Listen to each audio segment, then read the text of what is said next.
اکثر لوگ کہتے ہیں کہ جی بیمار ہوتے ہیں تو ڈاکٹر کے پاس جاتے ہیں، فریج خراب ہوتی ہے تو کسی مکینک کے پاس لے کے جاتے ہیں، تو دین کا مسئلہ بھی کسی عالم سے پوچھنا چاہیے۔ بالکل، ہم تو کہتے ہیں ایسے ہی کریں، لیکن مسئلہ یہ ہے کہ ہم کسی آنکھ درد کی بیماری کے لیے جب آئی اسپیشلسٹ کے پاس جاتے ہیں نا، تو وہ ہمیں آنکھ کے لیے کوئی ڈراپس لکھ دیتا ہے۔ آج تک کوئی ایسا آئی اسپیشلسٹ نہیں جس نے آنکھ میں ڈالنے کے لیے تیزاب لکھ دیا ہو ہے، لیکن مولوی یہی کرتا ہے۔ ہاں، وہ تیزاب لکھ کے نہیں، بلکہ وہ کہتے ہیں دو بندوں کہتے ہیں اسے پکڑو، اس کی آنکھوں میں تیزاب ڈالو۔ تو جب ڈاکٹروں والا اعتماد ہمیں علماء پہ ہو جائے گا تو پھر ہم کہیں گے کہ ٹھیک ہے۔ تو ابھی اس تیزاب سے بچنے کا طریقہ یہ ہے کہ علماء کے پاس جائیں، ان کو کہیں بتائیں یہ بات کہاں لکھی ہوئی ہے جو آپ بیان کر رہے ہیں۔ صرف یہ نہیں کہ بزرگوں نے فرما دیا ہے کہ رسول اللہ کی قبر اللہ کے عرش سے افضل ہے، اب یہ ایک جذباتی ڈاکٹرن ہے، یہ بکنے والی چیز ہے۔ حضرت عیسیٰ علیہ السلام کا اللہ کا بیٹا ہونا یہ وہ چیز تھی جو بکتی عیسائیوں میں، اور بکی ہے کہ دنیا کا سب سے بڑا شرک حضرت عیسیٰ کے نام کے اوپر لوگ کر رہے ہیں۔ 2.25 ارب Christians, 1.75 billion Christians on the face of earth, ایک اس شخص کے نام کے اوپر شرک پھیلائے ہوئے ہیں کہ جو دنیا میں امام الموحدین تھا، جس کی صفائی اللہ نے قرآن میں دے دی ہے۔ لقد کفر الذین قالوا ان اللہ هو المسیح ابن مریم، بے شک وہ لوگ کفر کر رہے ہیں کہ جو کہہ رہے ہیں کہ عیسیٰ ابن مریم ہی اللہ ہیں۔ وقال المسیح، جبکہ مسیح تو یہ کہا کرتے تھے، یا بنی اسرائیل، اے اولاد یعقوب، اے بنی اسرائیل، اعبدوا اللہ ربی و ربکم، عبادت کرو اس رب کی جو میرا بھی رب ہے اور تمہارا بھی رب ہے۔ انہ من یشرک باللہ، بے شک جو کوئی اللہ کے ساتھ شرک کرے گا، فقد حرم اللہ علیہ الجنہ، تو ایسے شخص پہ اللہ نے جنت حرام کر دی ہے۔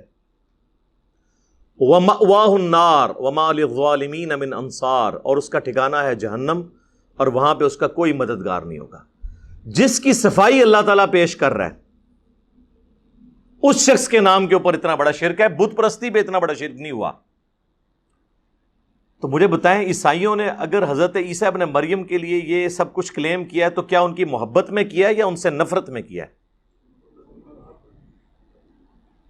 پھر صحیح بخاری کی حدیث، سیدنا عمر کہتے ہیں کہ میں نے رسول اللہ سے خود یہ بات سنی تھی کہ آپ صلی اللہ علیہ وآلہ وسلم نے فرمایا، دیکھنا میری شان کو اس طرح بلند نہ کرنا جس طرح نصارہ نے اپنے پیغمبر کو ان کی شان میں بڑھا دیا، یہاں تک کہ ان کو ڈیونٹی میں کلیم کر دیا۔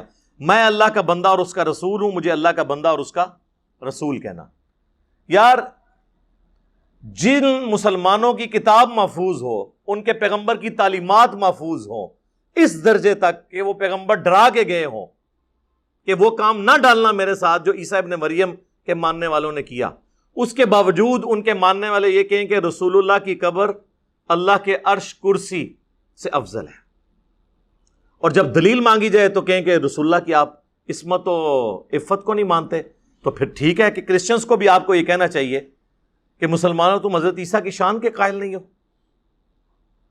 آپ لاکھ چیختے رہیں گے، قرآن کہتا ہے وجیہا فی الدنیا والآخرہ ومن المقربین، عیسیٰ ابن مریم دنیا اور آخرت میں اللہ تعالیٰ کے حضور وجاہت والے، عزت والے ہیں، اور مقربین میں ہیں۔ وہ نہیں مانیں گے، وہ کہیں گے جی اس طرح منو جی میں وڈیاں نے منیا ہے، ہاں جی میں ساڈے وڈے مننے نے اوویں منو۔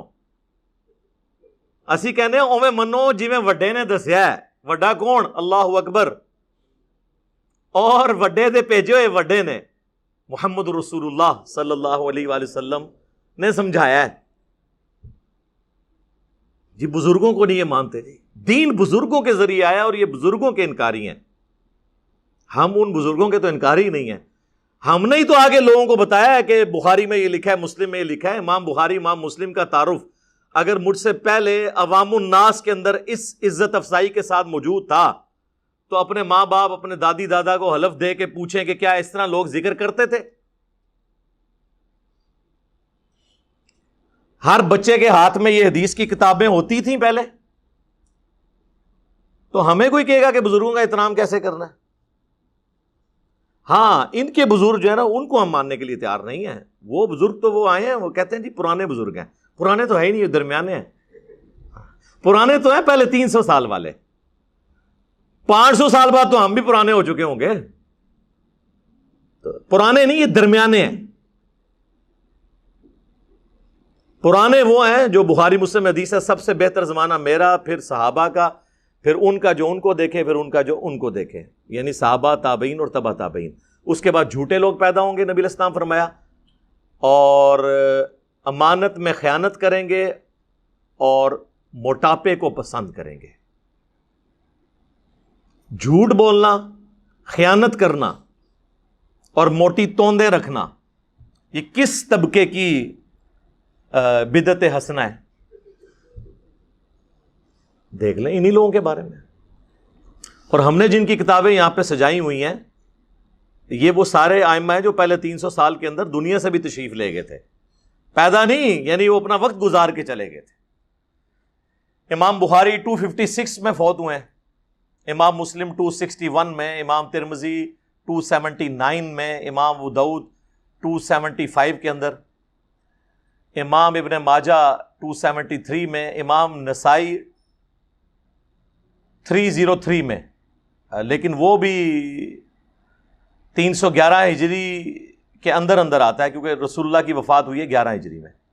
نبی علیہ السلام کی وفات کے بعد 300 سال کے اندر اندر ہمارے سارے بڑے محدثین جنہوں نے حدیث کی کتابیں کمپائل کی ہیں وہ دنیا سے جا چکے تھے اپنی ان پٹ دے کے.